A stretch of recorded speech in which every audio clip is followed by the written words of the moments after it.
Senator Cameron. Senator Williams. Thank you, Mr Acting Deputy President. I rise to contribute to this debate and thank Senator Burston for bringing it to the attention of the Senate. As always, I'll be very frank, Mr Acting Deputy President. Until a few days ago, I knew nothing about this. Salt ash at William Creek, I think at Williamstown, I think it's been around for years, the problem. 2003 or so it was first brought to realised, and I don't know if that's true or not. If it was, I question what Senator Cameron did about it in the 6 years own government. We won't go into the politics of that. But why it came to my attention, Mr Acting Deputy President, is I had a call from a journalist who said there are some problems with the residents here at Williamstown because the banks are giving them, a couple of them, a bit of a hard time. And what I mean by that, Mr Acting Deputy President, is this journalist, I'm not going to name people, I'm not going to name institutions, banks, whatever, but the people's properties have been devalued because of this contamination. You'd be aware of it, Senator Burston. And so the value of their property's gone down, so their loan-to-value ratio has gone up, and some concerns. So the first thing I did was phoned Stephen Munchberg from the Australian Banks Association just a few days ago and explained to him the situation.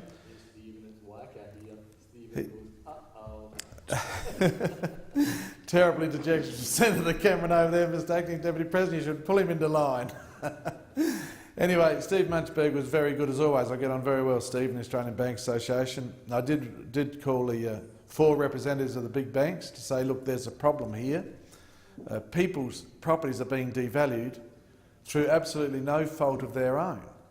This foam was being used for many years to put out so-called fires, fuel fires. It's been polluted, it's spread, has it gone into the water system, has it gone into the ground? I don't know, there's got to be a lot of research to find the facts out here. But the point I make is there was no fault of the residents there, no fault whatsoever. And have their values, their properties devalued or perhaps not even saleable with the media, etc. going around, well, in my opinion, we've got to have a good close look at this, because I just said to Senator Nash, imagine if some government department or someone else came along to the edge of my little farm, my wife Nancy and I have a little property out of Inverell, and polluted the creek in our property or poisoned the soil or whatever. We'd want to know why. It would certainly devalue the value of our property, our little farm, and if we were totally not responsible for the damage, the pollution, the devaluation, I would certainly be asking questions, just like the people, the residents here of Williamtown. I'm not familiar with the Oakey situation, I only talk of experience and what's been brought to my attention. They have serious concerns. And I do thank the Australian Banks Association and the representatives I've spoken to from the 4 big banks to say, look, we're not going to be doing any panicking, we're going to work with these people. It may be a different situation if you are in one of these houses and you have your house mortgaged to a business and your business is going bad and your cash flow is going bad and you can't maintain your payments, then you will have to talk to your bank and try and work it through. But the point I make is that if these properties have been devalued through the owners, absolutely no fault of the owners of the properties, then we have a problem to work through. And I do appreciate the Australian Banks Association and the banks for being considerate and listening to my calls, and I don't think there are going to be any problems with the residents there as far as their mortgages go, so long as it's about their valuation, not as I said, if they are running a business and their business is in trouble or some other reason their cash flow has been dramatically reduced.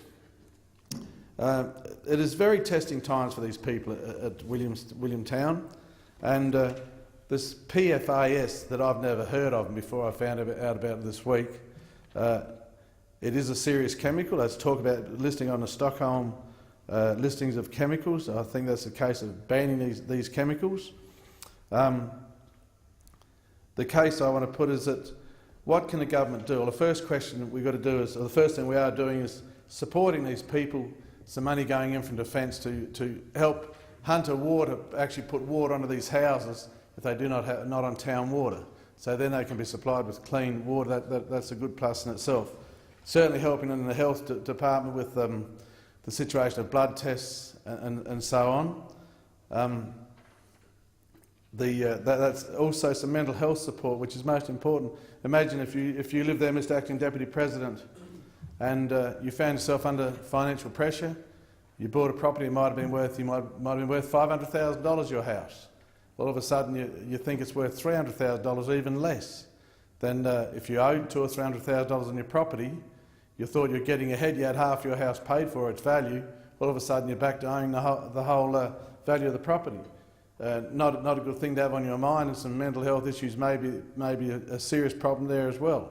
So I certainly hope that the Department of Health are doing all they can to assist these people through these tough times.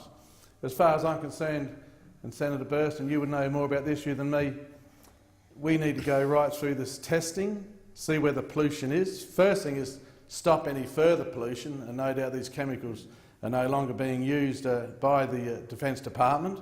See that the pollution does stop, that this PFAS being used.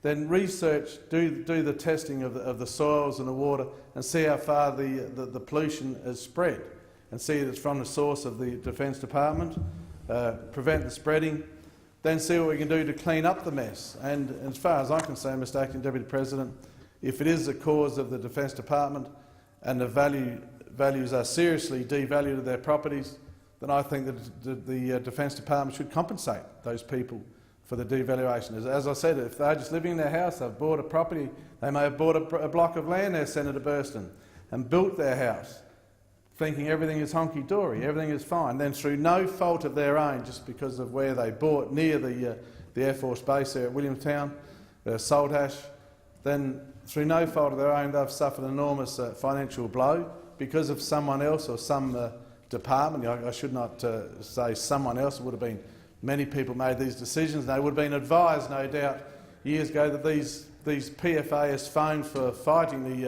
the fuel fires are safe, effective, the new modern way to put these fires out, especially in a case of emergency. If you had an airline crash or whatever, and fuel spilled everywhere, you need something very effective to put that fire out. It could be a case of saving lives at the time, and it would have been a great invention at the time. But many chemicals were great inventions.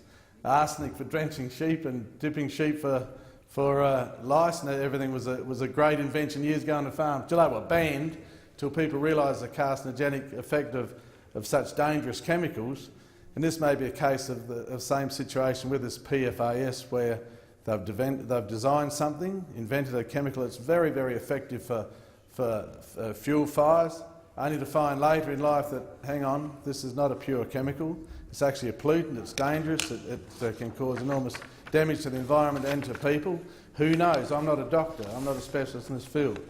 But I do sympathise with those people there for what they're going through. I've done my best, and I'm very confident the financial institutions will stick with them through this period of research, which I think must be carried out to research the level of pollution, of contamination, to see what can be done to clean up and how it can be cleaned up. And if it can't be cleaned up and the people have to be moved out of there, I don't know the final situation. I've not visited the area, but hopefully I can in the near future, Mr Acting Deputy President, actually go down to Saltash and talk to the locals and see what we can do for them. I do thank the journalist for bringing it to my attention, and I'm sure that she appreciates very much the work I've done to contact the banks and the institutions to see that those people are not put under severe financial pressure and more stress. Only time will tell, but I know the department is certainly working on it. I've discussed it with Minister Payne. She is very, very aware of the situation. When I actually phoned Minister Payne, she was in America at the time. She thankfully rang me as soon as she could, rang me straight back after I texted her to give me a call to assess the situation. She is certainly onto it, and so is the Department of Defence. And I repeat that... Onto it? Well, Senator Cameron, when did this first occur? If you want a political argument, I'll gladly take you on. Did this occur... At this spillage, did this PFAS been distributed when you're in government? Should I ask the question, what did you do for Williamtown in your 6 years in government? What did you do? What did you do? So what did you do in those 6 years? Well, you did nothing. You're just a great political hand grenade thrower in this place where it's all about... remarks through the chair. My sincere apologies, Mr Acting Deputy President. I didn't realise I was, so I'll certainly come back to you, Mr Acting Deputy President. When it comes to political hand grenades, Senator Cameron's probably the best chucker of those around this place. You may have even experienced some of that in your own personal life in the Senate here, Mr Acting Deputy President. So instead of making a political issue out of this for those people at Saltash, let's try and work together to see if we get a solution. I thank Senator Burston for bringing this to the chamber, because just out of what you've done here today, through you, Mr Acting Deputy President, of course, this will get more publicity and give more support to the people there at Saltash. And as I said, I can't comment on Oakey. I'm not familiar with the situation at Oakey, but clearly there's something similar wrong up there. And let's hope that the contamination, as I said, first of all, is no longer being spread, that they can determine the borders of how far the contamination has spread, that they can then perhaps clean it up through neutralising the chemicals through some way or another, some design of a balancing chemical. And as I said, if they don't do that, then I believe those people deserve compensation, because, I repeat it again, if you have your place devalued through no fault of your own, the people, the department who are responsible for that devaluation should compensate you. And at that, that's my contribution. I thank Senator Burston once again for bringing this very important issue to the attention of the Senate.